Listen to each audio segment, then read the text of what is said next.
Hay algo que llevas peleando desde hace más tiempo del que quisieras admitir.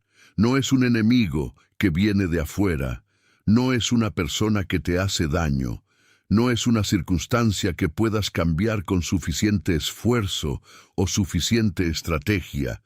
Es algo que vive adentro, algo que conoce exactamente cuáles son tus puntos débiles porque ha vivido contigo toda la vida. Algo que sabe cómo hablarte, cómo tentarte, cómo convencerte de que esta vez está bien ceder, que total no es para tanto, que Dios entiende, que mañana lo resuelves y tú sabes de qué estoy hablando. Lo sabes porque lo has vivido, porque has tenido momentos de victoria genuina donde sentiste que algo había cambiado de verdad.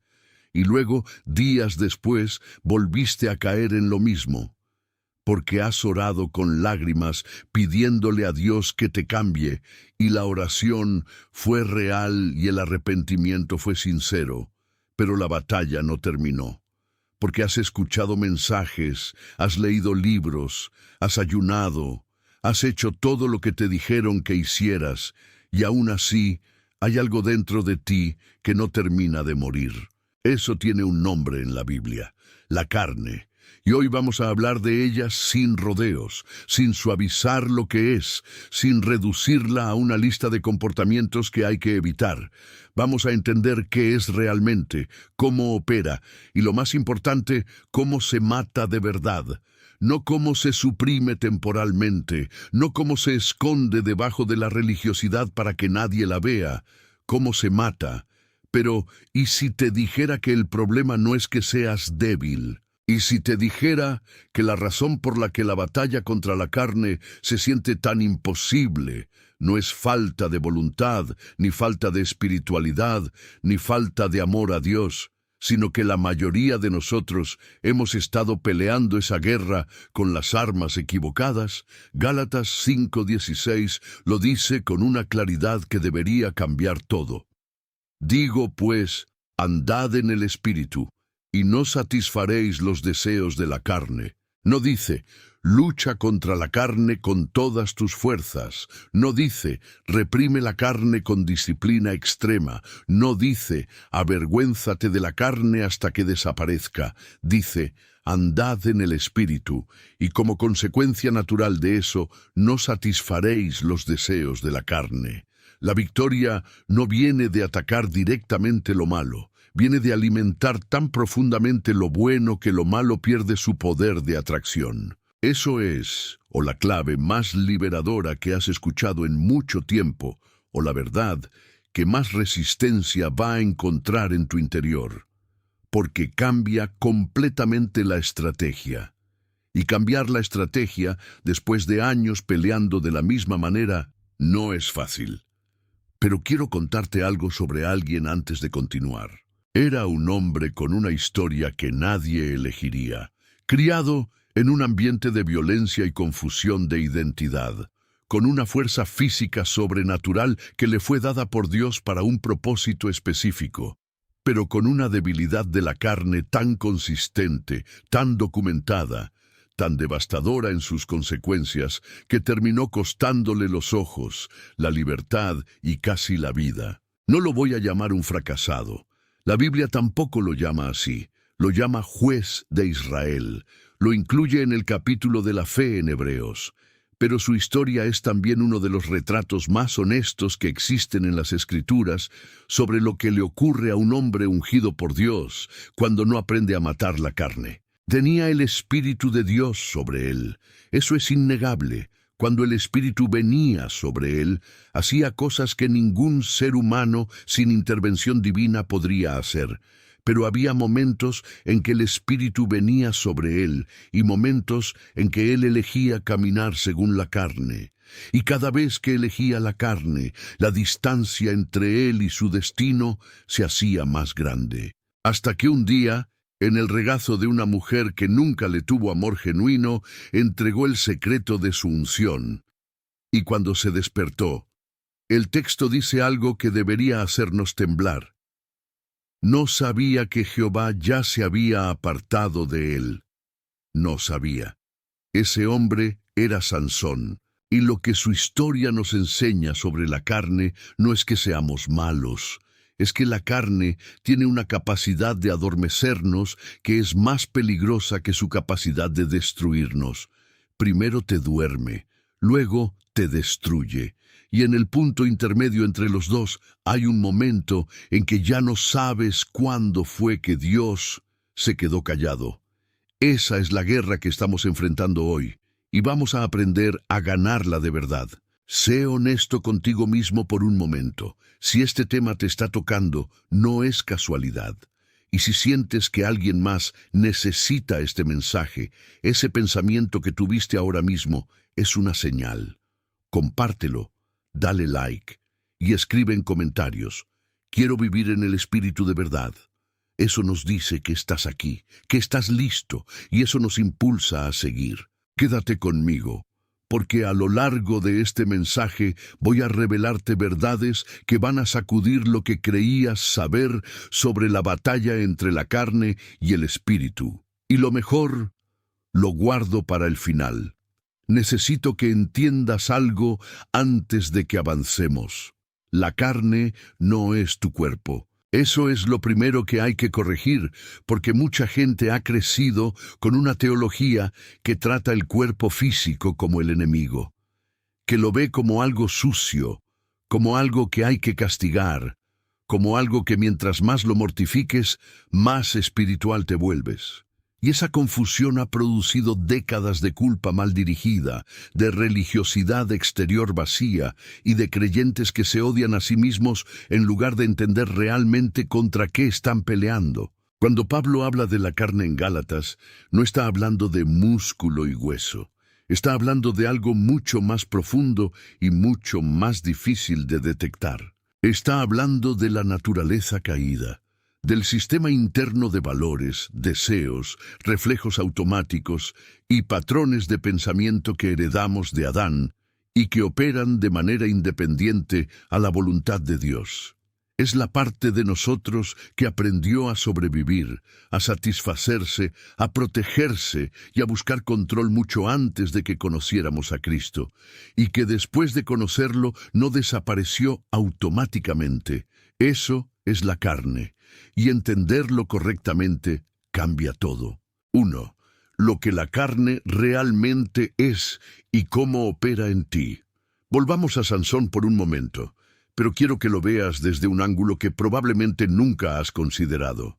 Sansón no era un hombre sin fe. Era un hombre con fe y con carne activa al mismo tiempo. Y esa combinación, que probablemente es la descripción más precisa de la mayoría de los creyentes que conocemos, incluyéndonos a nosotros mismos, es exactamente el terreno donde la batalla entre la carne y el espíritu se libra cada día. El problema de Sansón no era Dalila. Dalila era el síntoma. El problema era un patrón de la carne que llevaba años sin ser confrontado de raíz. Un patrón que empezó mucho antes de que Dalila apareciera en escena. Empezó con una mujer filistea en Timnat, continuó con una prostituta en Gaza y culminó con Dalila en el valle de Sorek. ¿Ves el patrón? Cada vez más profundo, cada vez más costoso, cada vez más cerca del núcleo de su unción. Así opera la carne. No llega con una propuesta escandalosa desde el primer momento, llega con algo pequeño, algo que parece manejable, algo que no parece tan grave comparado con lo que otros hacen. Y cuando cedes en lo pequeño sin confrontarlo, la carne aprende que puede negociar contigo, y cada negociación siguiente te cuesta más. Pablo lo describe en Romanos 7 con una honestidad que sorprende viniendo de alguien de su talla espiritual. Dice: porque lo que hago no lo entiendo, pues no hago lo que quiero, sino lo que aborrezco. Eso hago. No hago lo que quiero, hago lo que aborrezco. Si eso lo escribió Pablo, entonces la lucha que tú estás viviendo no es evidencia de que algo está fundamentalmente roto en ti. Es evidencia de que eres un ser humano en proceso de transformación que todavía tiene una naturaleza caída que no se rindió cuando tú te rendiste a Cristo. La diferencia entre el creyente que avanza y el que se estanca no es que uno tenga carne y el otro no. Todos tenemos carne. La diferencia es que uno aprendió a entender cómo opera su carne específica y desarrolló una estrategia espiritual real para no darle lugar. El otro sigue reaccionando de manera improvisada cada vez que la carne se activa, sorprendiéndose de que volvió a caer en lo mismo. Y aquí quiero que hagas algo que quizás nunca has hecho con esta profundidad. Quiero que identifiques el patrón de tu carne, no los síntomas superficiales. El patrón. La carne de cada persona tiene una arquitectura específica, tiene entradas favoritas, tiene momentos del día en que es más activa, tiene emociones que la despiertan, tiene circunstancias que la alimentan y tiene una lógica interna que, si la examinas con honestidad, puedes empezar a reconocer antes de que te lleve al mismo lugar de siempre. Para algunos la carne se activa en la soledad, para otros en el éxito, para algunos en el rechazo, para otros en el aburrimiento. Hay carnes que despiertan cuando te sientes invisible. Hay carnes que despiertan cuando te sientes demasiado visible. Hay carnes que se alimentan de heridas no sanadas. Hay carnes que se alimentan de comodidad excesiva.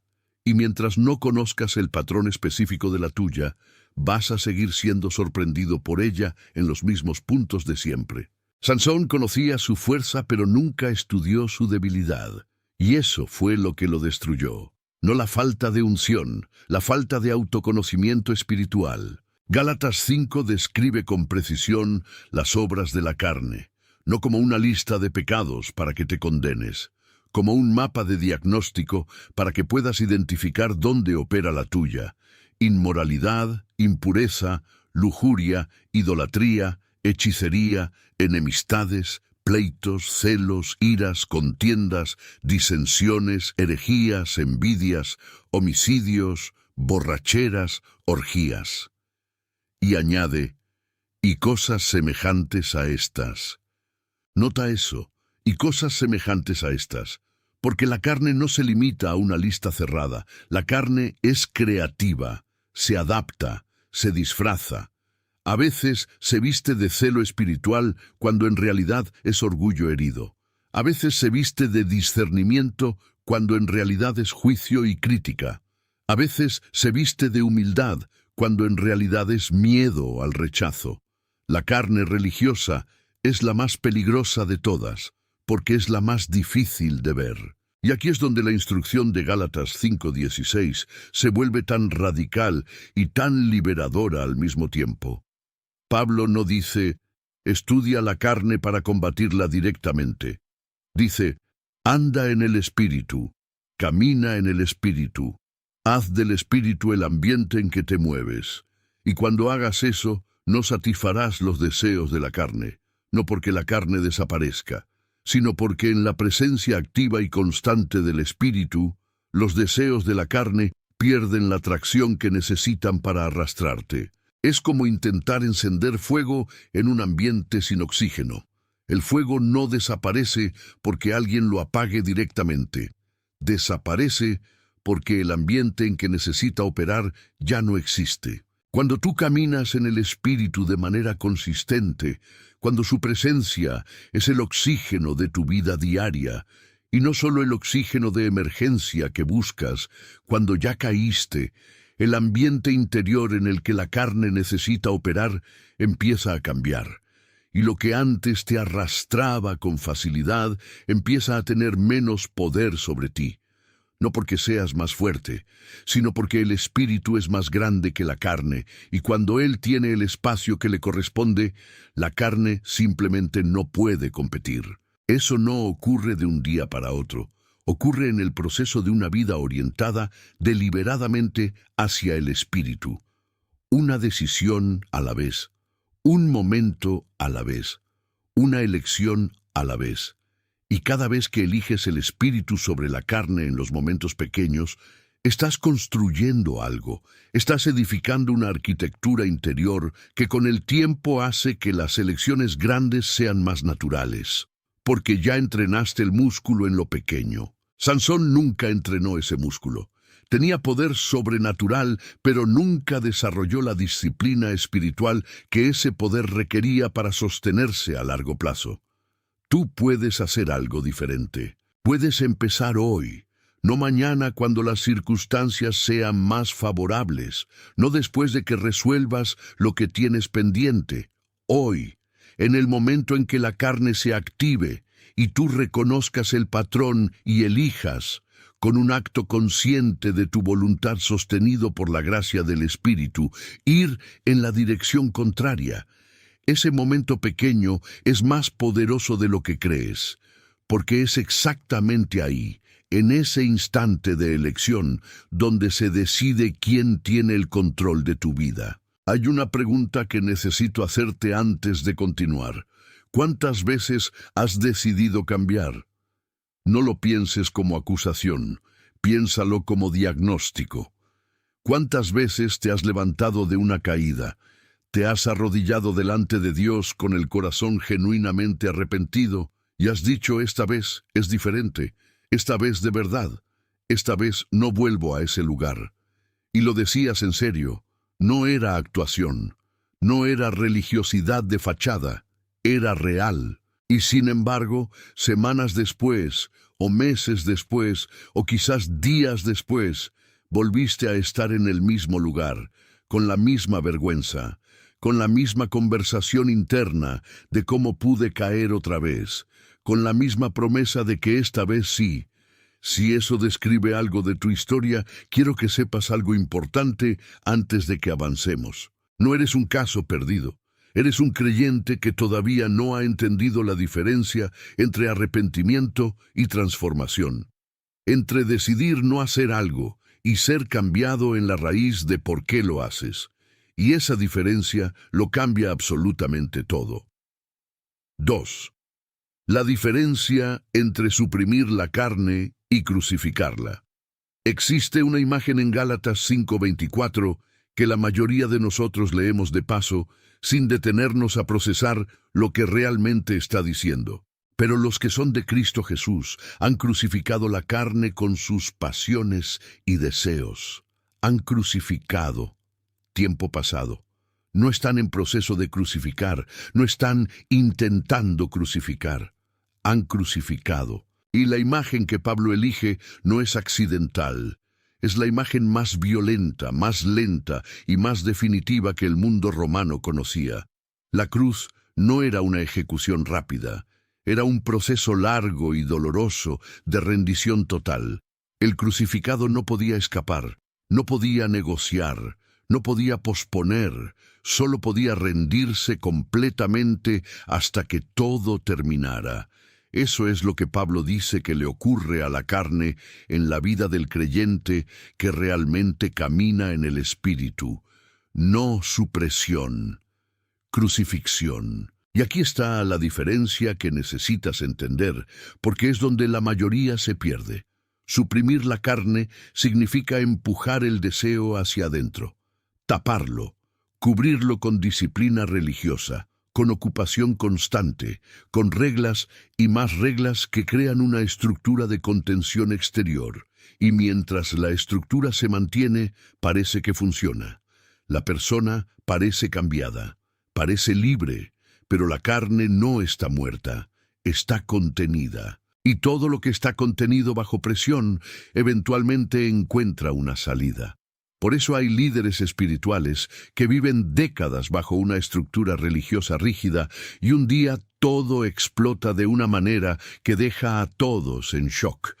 No fue de repente, fue años de supresión sin crucifixión real, acumulando presión hasta que el sistema de contención cedió. Crucificar la carne es algo completamente diferente. No es empujar el deseo hacia adentro, es llevarlo a la cruz. Es reconocerlo, nombrarlo y presentarlo delante de Dios diciendo, esto no tiene lugar en mi vida porque ya no soy el que era antes de Cristo. Mi identidad ha cambiado y este deseo pertenece a una identidad que ya murió. Romanos 6:6 lo expresa con una precisión teológica que tiene consecuencias prácticas inmediatas. sabiendo esto, que nuestro viejo hombre fue crucificado juntamente con él, para que el cuerpo del pecado sea destruido, a fin de que no sirvamos más al pecado. Fue crucificado. Tiempo pasado. Ya ocurrió.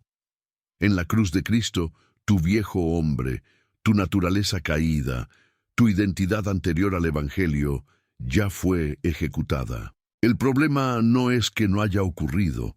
El problema es que muchos creyentes no viven desde esa realidad. Siguen viviendo como si el viejo hombre siguiera vivo y activo y con derechos sobre su vida. Siguen negociando con él, siguen escuchándolo, siguen dándole audiencia cuando se presenta con sus argumentos de siempre. Y aquí es donde la batalla se libra de verdad. No en el comportamiento, en la identidad. La carne tiene poder sobre ti en la medida en que crees que todavía eres la persona que ella describe. Cuando la voz de la carne dice que eres débil, que siempre vas a ser así, que nunca vas a cambiar de verdad, que ese deseo es demasiado fuerte para ti, está apelando a una identidad, y si tú recibes esa identidad como verdadera, actuarás en consecuencia. Pero cuando sabes quién eres en Cristo, cuando vives desde esa realidad y no desde la realidad que la carne te propone, la ecuación cambia completamente. Pablo lo dice en Romanos 6:11, así también vosotros consideraos muertos al pecado, pero vivos para Dios en Cristo Jesús, Señor nuestro.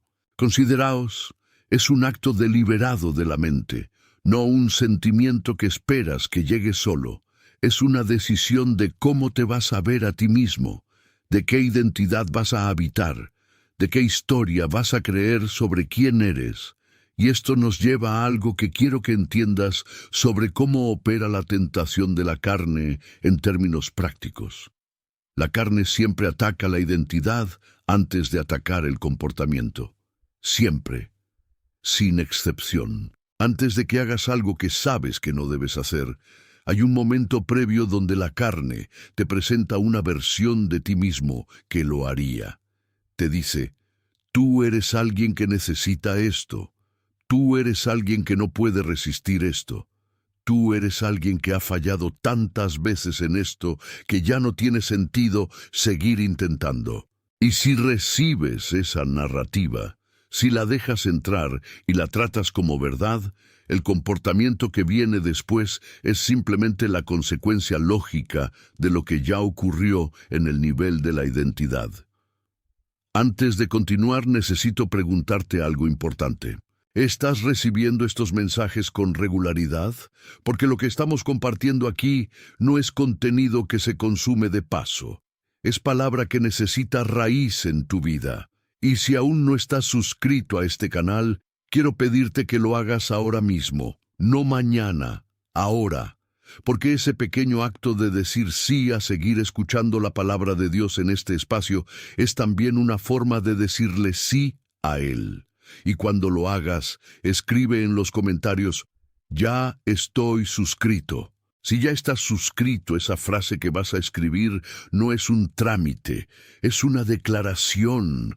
Es decirle al cielo y a ti mismo que estás comprometido con crecer, con escuchar, con transformarte. La obediencia en las cosas pequeñas siempre abre puertas en las cosas grandes. Y si aún no estás suscrito, este es tu momento. Lo que sientes ahora mismo en tu corazón mientras escuchas esto no es casualidad. Dios no desperdicia momentos. Suscríbete, activa la campanita y escribe esa frase como confirmación de que estás aquí y de que estás listo.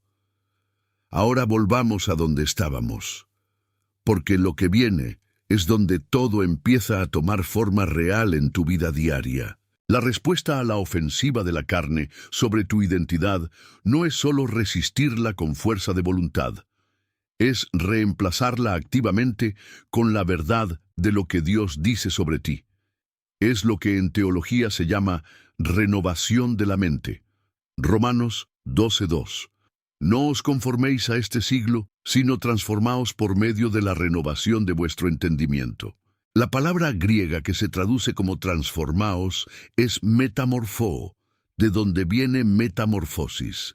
No un cambio superficial de comportamiento, una transformación desde adentro hacia afuera que cambia la forma misma de lo que eres.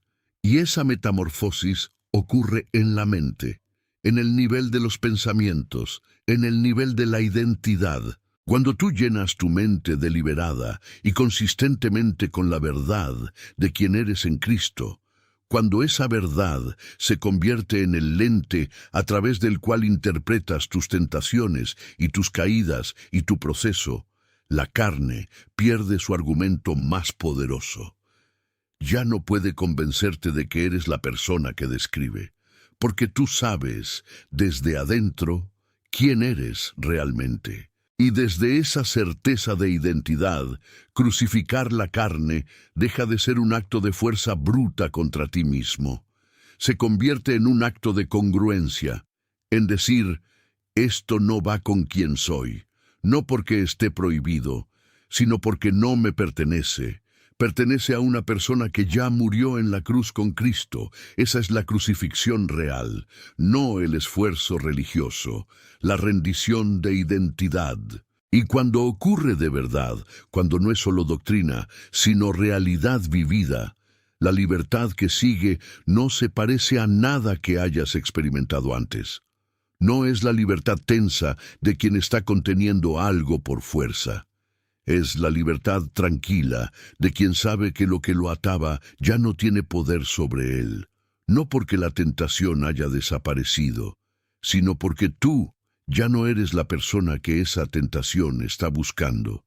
Quiero que pienses en un jardín por un momento, no un jardín perfecto de revista, un jardín real, de esos que tienen tierra buena, pero también tienen maleza, de esos donde si dejas de trabajar una semana, lo que no sembraste empieza a crecer solo.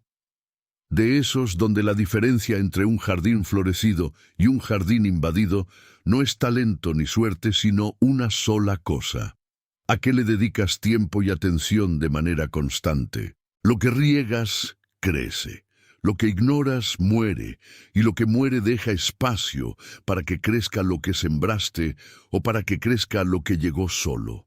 Tu vida interior funciona exactamente igual, y eso es lo que necesitamos examinar ahora, con una honestidad que quizás incomode, pero que es absolutamente necesaria para entender por qué la batalla entre la carne y el espíritu se gana o se pierde mucho antes de que llegue el momento de tentación.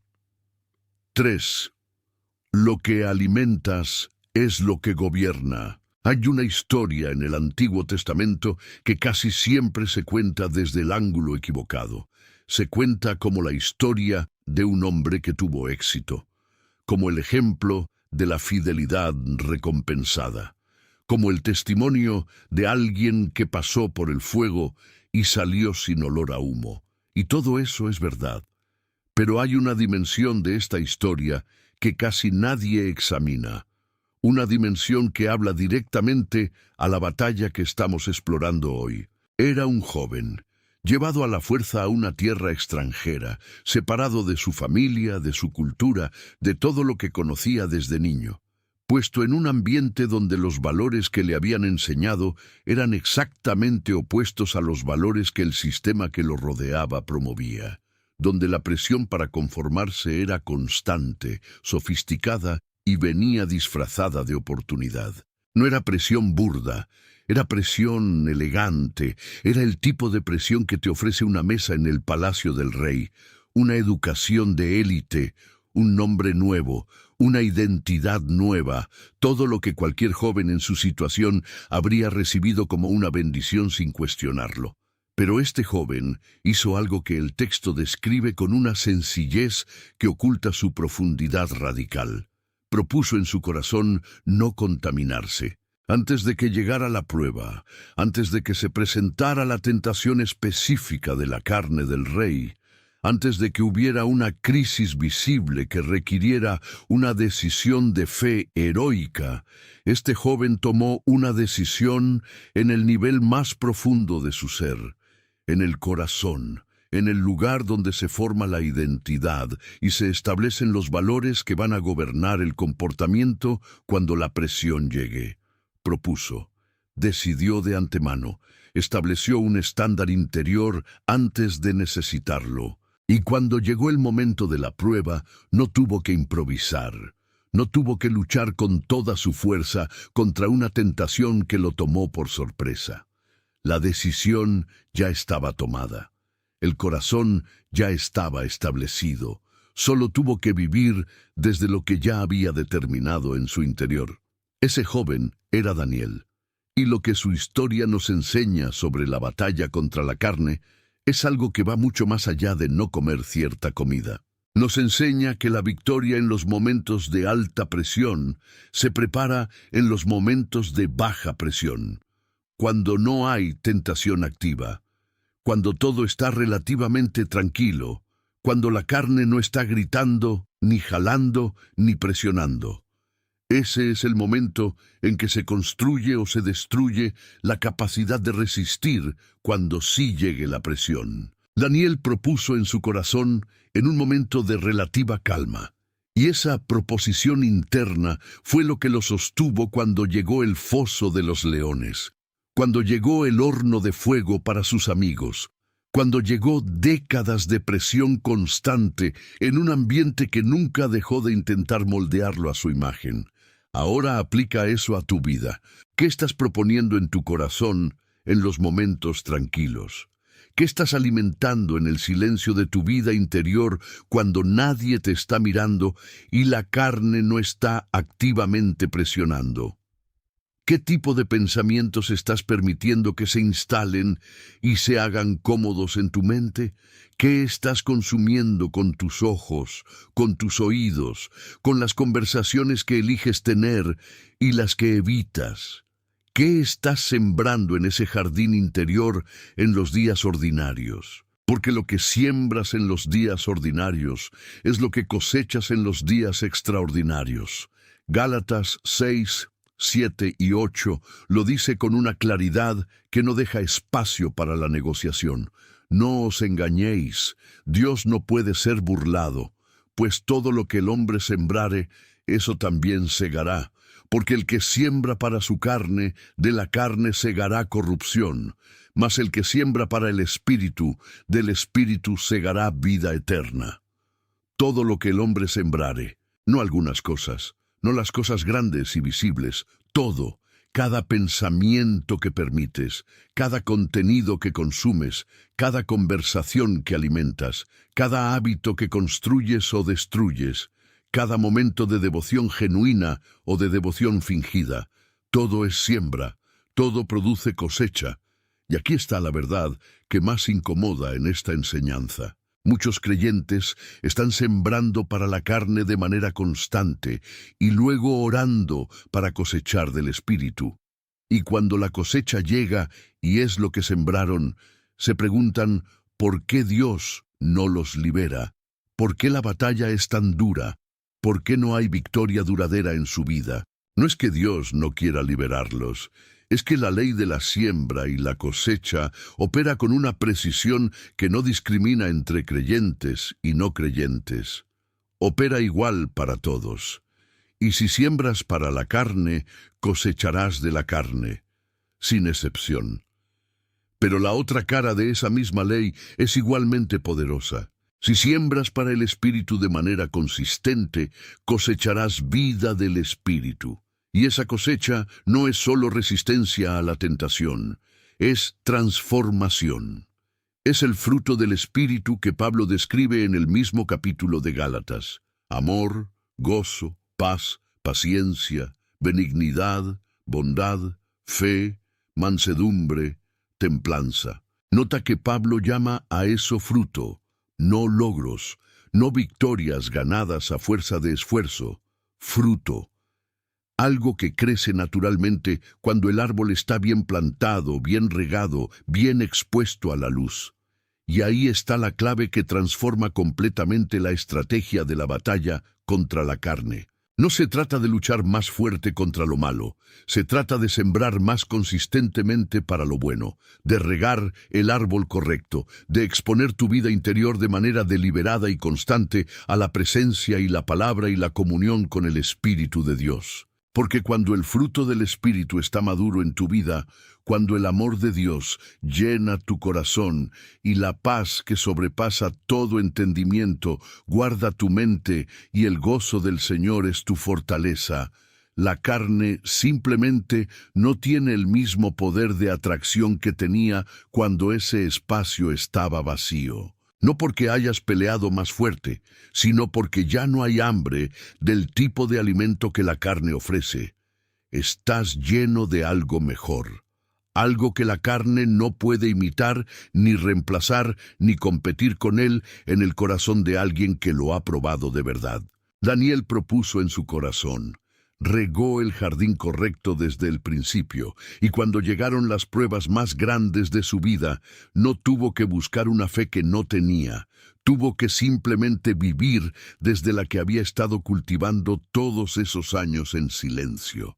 Eso es lo que está disponible para ti, no como promesa lejana, como proceso real que empieza hoy, con una decisión en el corazón, con una siembra deliberada para el Espíritu en el día de hoy, con un momento de comunión genuina con Dios que no es de emergencia, sino de habitación. Esa es la diferencia entre el creyente que sobrevive la tormenta y el que la atraviesa con paz. Uno sembró antes de que llegara, el otro busca semillas en medio del aguacero. Tú todavía tienes tiempo de sembrar. Quiero hablarte de algo que nadie menciona cuando predica sobre caminar en el Espíritu. Nadie habla de los días grises, los días donde no hay una crisis dramática, ni una tentación obvia, ni una caída visible.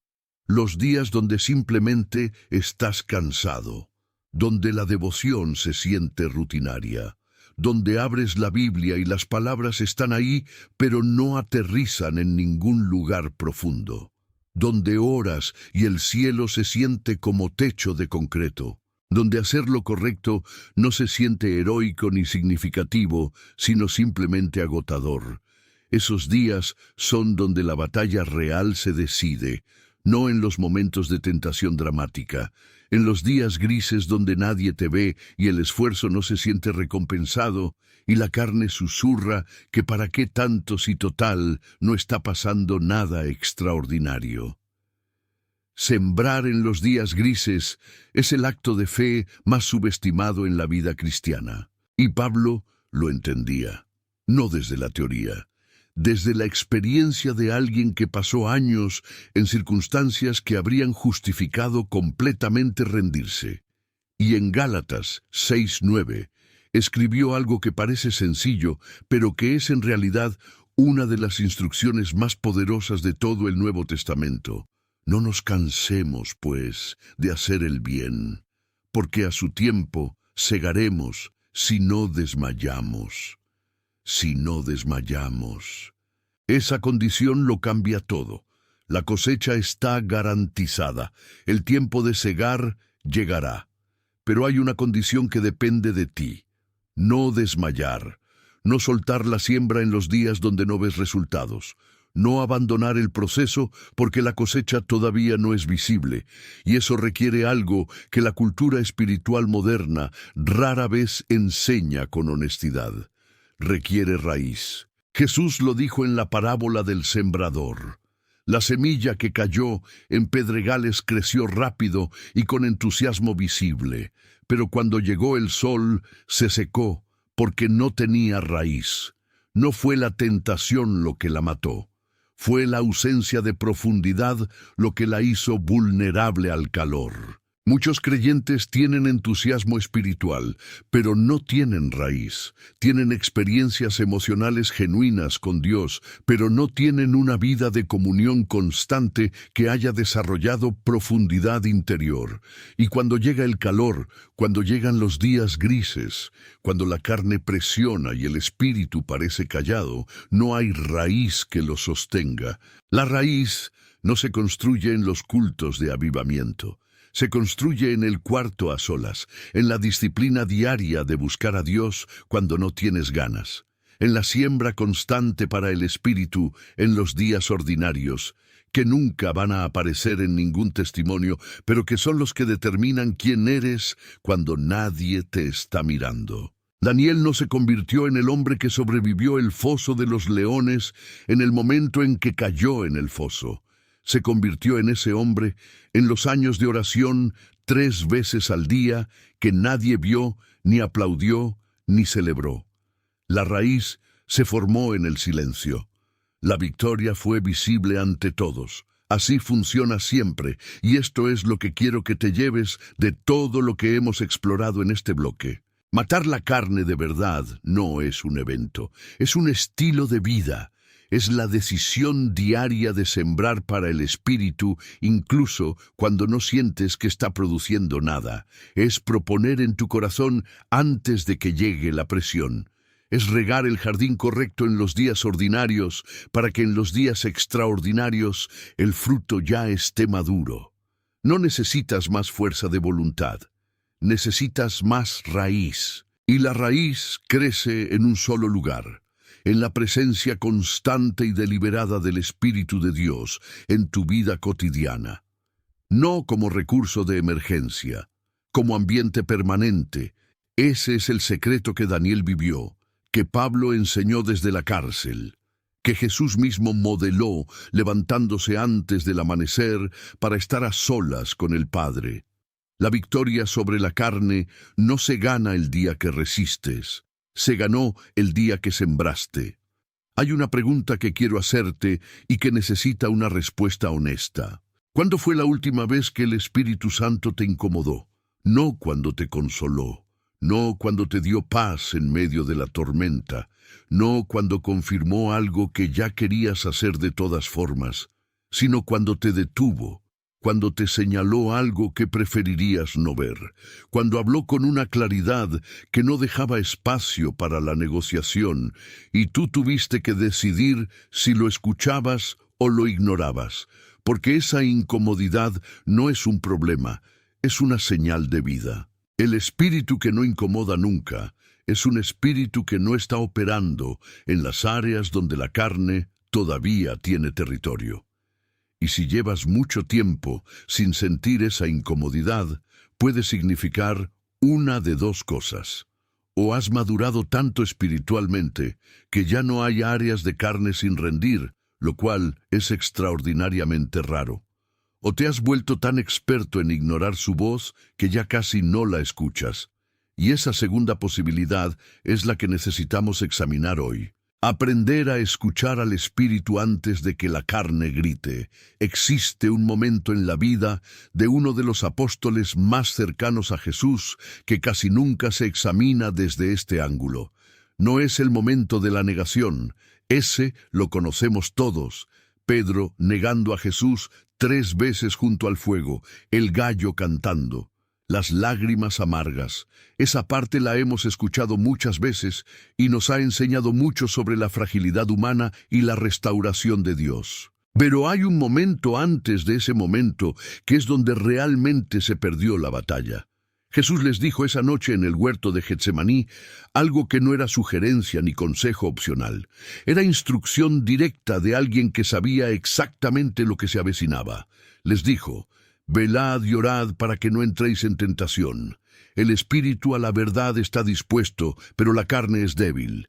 Y Pedro durmió, no por mala intención, por cansancio, por humanidad, por esa tendencia tan familiar de la carne de elegir el alivio inmediato sobre la preparación necesaria.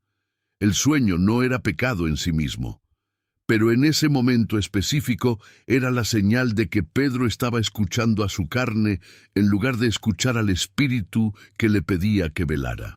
Y unas horas después, sin la preparación que la oración habría construido en él, enfrentó una presión para la cual no estaba listo, y cayó de la manera que todos conocemos. La secuencia es importante. Primero, ignoró la instrucción del Espíritu en un momento que parecía pequeño. Luego enfrentó la prueba sin la fortaleza que ese momento pequeño habría construido. Y el resultado fue una de las caídas más documentadas del Nuevo Testamento. Eso no es coincidencia, es patrón. La carne siempre gana terreno primero en los momentos que parecen pequeños, en las decisiones que parecen insignificantes, en las instrucciones del Espíritu que ignoramos porque en ese instante específico la carne ofrece algo que parece más razonable, más cómodo, más urgente. Y cada vez que ignoramos al Espíritu en lo pequeño, le cedemos a la carne un territorio que después va a ser mucho más costoso recuperar. Por eso, aprender a escuchar al Espíritu no es un lujo espiritual para creyentes avanzados.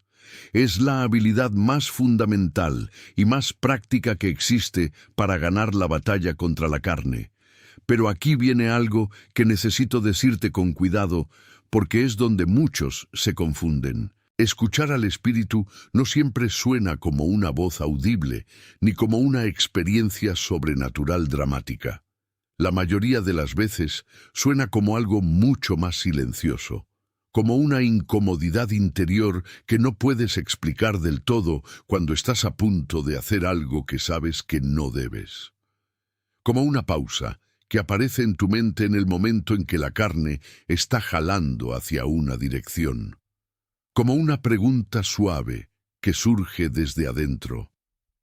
¿Es esto lo que quieres sembrar? Esa voz suave, ese freno interior, esa incomodidad que no tiene explicación lógica pero que está ahí, eso es el Espíritu hablando. Y la pregunta no es si Él habla, la pregunta es si tú has desarrollado la sensibilidad para escucharlo antes de que la carne suba el volumen tanto que su voz quede enterrada bajo el ruido. Elías lo experimentó de una manera que el texto describe con una poesía que me detiene cada vez que la leo. Después de la victoria en el Carmelo, después del fuego y de la lluvia, Elías estaba agotado y aterrorizado huyendo de Jezabel. Y Dios se le reveló. Pero no en el viento recio, no en el terremoto, no en el fuego, sino en una voz apacible y delicada. Una voz que solo podías escuchar si estabas quieto y atento y dispuesto a escuchar algo que no llegaba con estruendo. Esa es la voz del Espíritu en la mayoría de los momentos cotidianos de tu vida, apacible, delicada, sin estruendo, disponible para quien está quieto lo suficiente para escucharla. Y aquí está lo práctico que quiero que te lleves de esto. La sensibilidad al Espíritu se desarrolla o se embota exactamente de la misma manera que cualquier otra habilidad, con práctica deliberada o con descuido constante. Cada vez que escuchas esa voz apacible y obedeces, aunque sea en algo pequeño, tu sensibilidad a ella aumenta. La próxima vez la escuchas más clara, más rápido, antes de que la tentación haya avanzado demasiado. Y con el tiempo, aprendes a reconocer los movimientos del Espíritu en tu interior, con una precisión que te permite responder antes de que la carne haya ganado impulso. Pero cada vez que ignoras esa voz, aunque sea en algo que parece pequeño e insignificante, tu sensibilidad a ella disminuye. La próxima vez la escuchas más tarde, más borrosa, más fácil de racionalizar, y con el tiempo puedes llegar al punto que Pablo describe en 1 Timoteo 4:2 como tener la conciencia cauterizada. Una conciencia que ya no responde porque ha sido ignorada tantas veces que perdió su capacidad de señalar. Pedro esa noche en Getsemaní no era un hombre sin espíritu. Era un hombre que en ese momento específico eligió escuchar a su carne cansada en lugar de al Espíritu que le pedía que velara. Y esa elección pequeña tuvo consecuencias grandes. Pero la historia de Pedro no termina en la negación. Termina en Pentecostés. Termina en el hombre que predica con tal poder que 3,000 personas se convierten en un solo día. Termina en el apóstol que escribe cartas que 2000 años después todavía transforman vidas. ¿Qué cambió entre Getsemaní y Pentecostés? El Espíritu Santo vino sobre él de una manera nueva, y Pedro, esta vez, no durmió. Esta vez estaba en el aposento alto, junto con los demás, velando y orando exactamente como Jesús le había pedido que hiciera esa noche en el huerto.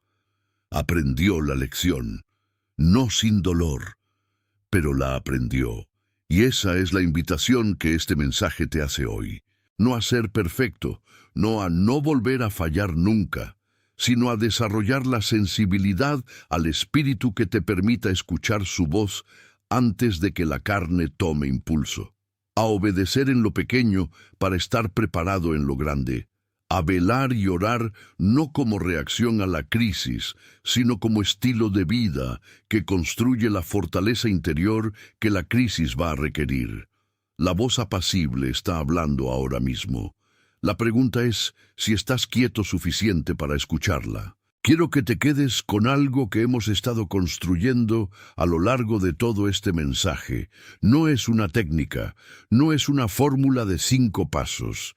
Es una realidad que cuando la entiendes de verdad, cuando la recibes, no solo con la mente, sino con el corazón, cambia la manera en que te ves a ti mismo y cambia la manera en que ves la batalla que has estado librando. Hemos hablado de la carne, de cómo opera, de la diferencia entre suprimirla y crucificarla, de lo que significa sembrar para el espíritu en los días ordinarios, de aprender a escuchar la voz apacible antes de que la tentación tome impulso.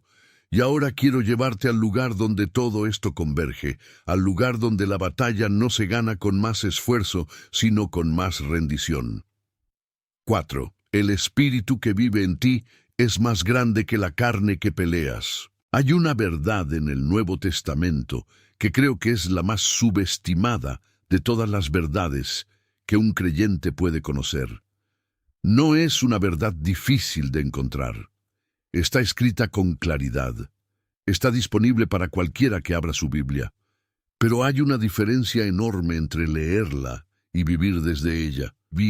Entre conocerla como dato teológico y habitarla como realidad cotidiana, que determina cómo te levantas cada mañana y cómo enfrentas cada tentación y cómo te ves a ti mismo en los momentos donde la carne presiona con más fuerza. La verdad es esta. 1 Juan 4:4. Mayor es el que está en vosotros que el que está en el mundo. Mayor es el que está en vosotros. No mayor en teoría, no mayor en los cultos de avivamiento, cuando la música sube y la emoción colectiva te lleva a un lugar de fe que de otra manera no alcanzas. Mayor en tu vida cotidiana, en tu cuarto, en tu lugar de trabajo, en el momento específico donde la carne te tienta, y tú sientes que tus fuerzas son insuficientes para resistir. En ese momento exacto, el espíritu que vive en ti es mayor que todo lo que se levanta contra ti. Pero aquí está la tensión que necesitamos resolver. Si el espíritu que vive en nosotros es mayor, ¿por qué seguimos cayendo? ¿Por qué la batalla se siente tan difícil? ¿Por qué hay áreas de la carne que llevan años sin ceder, aunque oremos y ayunemos y busquemos a Dios con sinceridad? La respuesta no está en la capacidad del Espíritu, está en la medida en que nosotros le damos lugar. Pablo lo dice en Efesios 4:30 con una frase que debería detenernos. Y no entristezcáis al Espíritu Santo de Dios. No entristezcáis. El espíritu puede ser entristecido, no porque sea débil, sino porque respeta tu voluntad. No se impone, no toma el control por la fuerza, no reemplaza tu libertad con su poder aunque pudiera hacerlo. Espera que tú le abras espacio, que tú le des lugar, que tú decidas de manera activa y deliberada cooperar con su obra en tu interior. Y aquí está lo que cambia todo. La batalla contra la carne no es una batalla donde tú peleas solo y pides ayuda divina cuando te quedas sin fuerzas. Es una batalla donde tú cooperas con un poder que ya vive dentro de ti y que es infinitamente más grande que todo lo que la carne puede movilizar contra ti. La diferencia entre esas dos visiones de la batalla es la diferencia entre el agotamiento espiritual y la victoria sostenida. Cuando peleas solo contra la carne, te agota, porque tus fuerzas tienen límite y la carne lo sabe y espera exactamente el momento en que estás más débil para presionar con más intensidad. Y en ese ciclo de esfuerzo y agotamiento y caída y culpa y esfuerzo de nuevo, muchos creyentes pasan años sin experimentar la libertad real que el Evangelio promete. Pero cuando aprendes a cooperar con el Espíritu, cuando en el momento de la tentación no dices, voy a resistir esto con mis fuerzas, sino digo, Espíritu Santo, tú que vives en mí, eres mayor que esto. Cuando en lugar de apretar los dientes y aguantar, te abres activamente a su poder y su presencia en ese momento específico, algo cambia. No siempre de manera dramática, no siempre con una experiencia sobrenatural visible, pero cambia, porque el poder que opera no es el tuyo, es el suyo, y el suyo no se agota. Romanos 8:13 lo dice con una claridad que merece que te detengas, porque si vivís conforme a la carne moriréis, mas si por el Espíritu hacéis morir las obras de la carne, viviréis. Si por el Espíritu hacéis morir las obras de la carne, no si por tu fuerza de voluntad, no si por tu disciplina religiosa, si por el Espíritu. Él es el agente activo de la crucifixión de la carne en tu vida. Tú eres el cooperador, el que dice sí, el que abre la puerta, el que decide darle lugar en lugar de entristecerlo. Y esto tiene una implicación práctica que quiero que entiendas antes de cerrar este bloque. La próxima vez que sientas que la carne se activa, que el deseo familiar empieza a presionar, que la tentación de siempre llega con sus argumentos de siempre, en lugar de apretar los dientes y entrar en modo de batalla solitaria, haz algo diferente. Detente, reconoce en voz alta o en tu interior lo que está ocurriendo, y luego invita activamente al Espíritu a que obre en ese momento específico, no como fórmula mágica, como acto genuino de cooperación con el poder que ya vive en ti. Dile, Espíritu Santo, tú eres mayor. Yo no puedo con esto en mis fuerzas, pero tú sí puedes. Obra en mí ahora, y luego obedece lo que Él te indique, que puede ser alejarte físicamente de la situación, que puede ser llamar a alguien que te rinda cuentas, que puede ser abrir la Biblia, que puede ser simplemente salir a caminar.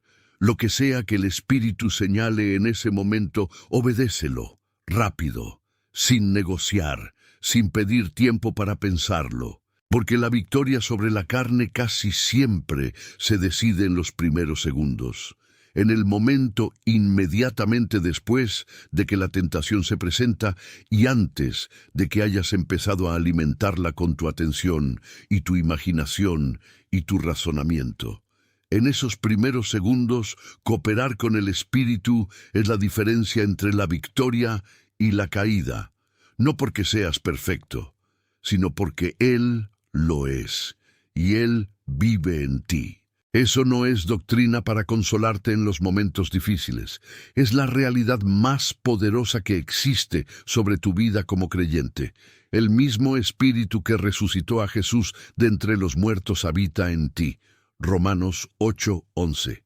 El mismo, con el mismo poder, disponible para ti en el momento más ordinario y más oscuro y más presionado de tu vida cotidiana. La carne nunca va a poder competir con eso. La pregunta es si tú le das lugar a ese poder o si sigues intentando ganar la batalla con tus propias fuerzas. Rinde la batalla, no al enemigo, a Dios.